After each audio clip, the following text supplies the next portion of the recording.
Now, they get a bad rap in the environment and often actually shot, hunted, trapped and poisoned. We're starting to realise that we need dingoes. They represent one of the only natural ways to control feral pests in Australian environments.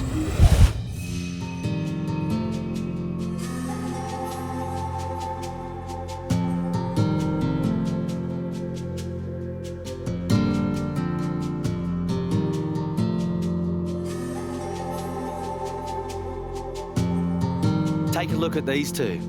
They might not be the Aussie icon in the same way as the kangaroo or koala, but to me, they're just as important.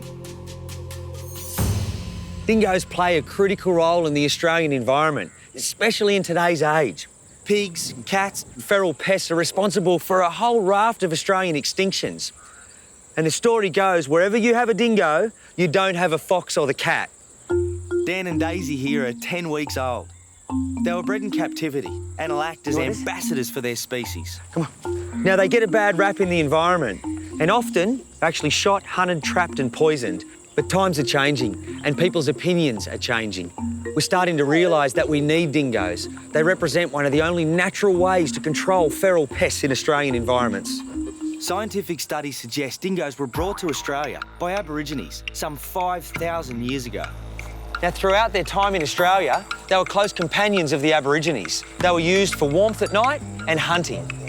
That would be a surprise to many, as dingoes are nearly always portrayed as untrainable. Get one away from the litter before 10 weeks, though, and it'll prove to be a loyal, if a little aloof, pet. While dingoes might look like domesticated dogs, they're very different. And they've got some adaptations that make them superior for hunting. Eyes on the front of the head, ears that are always erect, listening for sound, and feet that can rotate at the ankles. But it's the periodic contact with humans that always makes the headlines. Dingoes are generally shy, quiet, timid, and they avoid human contact at all times. A dangerous recipe is dingoes in high tourist areas. People decide to feed them, dingoes become reliant upon that as a food source, and then if it dries up, they're prone to attack people. There's a simple remedy. Don't leave food out. Dingoes only breed once a year. They breed in winter, and that means their pups emerge in spring when there's an abundance of clumsy animals to hunt. Nature's timed that magnificently. Dingoes hunt in a pack, and they can take down large prey. A full-grown male, 70-kilo red kangaroo that has a stronger kick than any man. Walk along, Blue. But it's for attacks on livestock the dingoes are known. And because of that, the relationship between farmers and dingoes has always been strained. All species in Australia are generally deemed native if they were here pre-Euro settlement, except the dingo.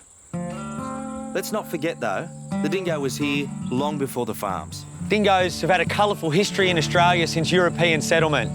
But times are changing, and hopefully we have dingoes in our environments for a long time to come.